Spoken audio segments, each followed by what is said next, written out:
മയിലാട്ടിയിലെ കാഞ്ഞങ്ങാട് കാസർഗോഡ് ദേശീയപാതയിൽ ടാങ്കർ ലോറികൾ ഇടിച്ച അപകടത്തെ തുടർന്ന് വൻ വാതക ചോർച്ച.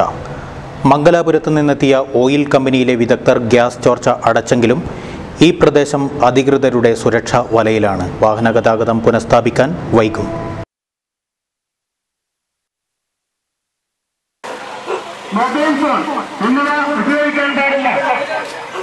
ജനങ്ങൾ ജാഗ്രതാ നിർദ്ദേശം കർശനമായി പാലിക്കണം. വീടുകളിൽ തീപ്പെട്ടു വൈദ്യുതമാകുന്ന ഉപകരണങ്ങൾ, മൊബൈൽ ഫോൺ എന്നിവ ഉപയോഗിക്കാൻ പാടില്ല.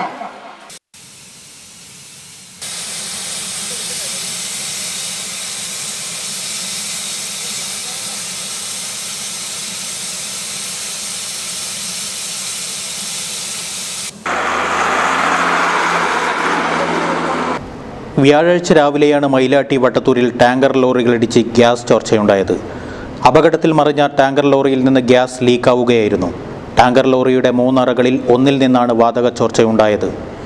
ഇതിനെ തുടർന്ന് ഈ പ്രദേശത്തെ 30 കുടുംബങ്ങളെ മാറ്റിപ്പാർപ്പിച്ചു. ഉപ്പള മുതൽ കാഞ്ഞങ്ങാട് വരെയുള്ള ഫയർ സ്റ്റേഷനുകളിൽ നിന്ന് ഫയർഫോഴ്സ് എത്തി വെള്ളം തളിച്ചു.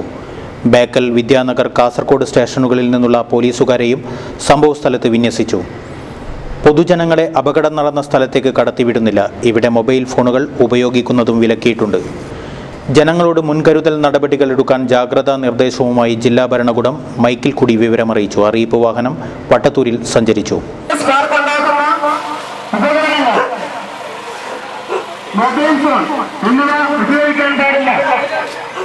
ജനങ്ങൾ ജാഗ്രതാ നിർദ്ദേശം കർശനമായി പാലിക്കണം.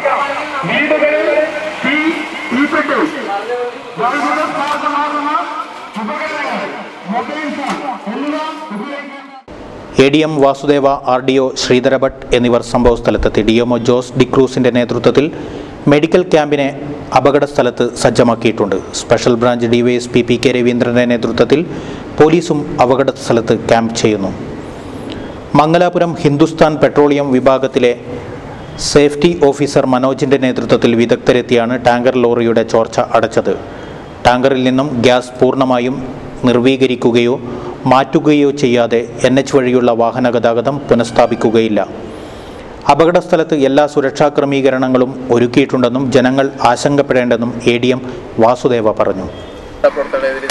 കാലത്ത് ഒരു 6:30 സംഭവം നടന്നപ്പോൾ പിന്നെ ഇവിടെ ഇലക്ട്രിക് ലൈൻ ക്ലോസ് ആക്കാൻ വേണ്ടി നിർദ്ദേശം കൊടുത്തു. അതേപോലെ ബന്ധപ്പെട്ട പോലീസും ഫയർഫോഴ്സും RDO തഹസിൽദാർ മറ്റുള്ള ഓയിൽ കമ്പനിയായിട്ട് കോൺടാക്ട് ചെയ്ത് എല്ലാവർക്കും ഇൻഫർമേഷൻ കൊടുത്തു.